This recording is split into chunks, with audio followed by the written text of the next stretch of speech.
કાઈ નહીં શેઠામાં કૂપન છે. ઈ એમ નો નીકળે તારો બાપ લાવો.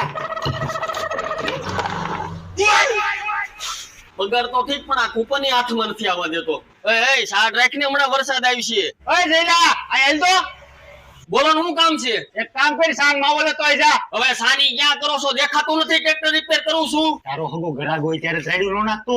હા હવે આવા કારીગર જ નો રખાય. એટલે આ મારું એર ફિલ્ટર કેમ હળગાવી નાખ્યું? એ માથે ટક કરો માં સાનો માના બે જાવ તમને નો ખબર પડે. આ શેઠ એર ફિલ્ટર વધારે હળગી ગયું. તારે આવા જ ધંધા હોય. આલે આ નવું નાખી દે ઘરાક ને ખબર નો પડે એમ. આ શેઠ ઓઇલ તો સારું છે. તો તારો બાપા ડોલું ક્યાં નાખશું? નવું નાખી દે. આ શેઠ શું થયું?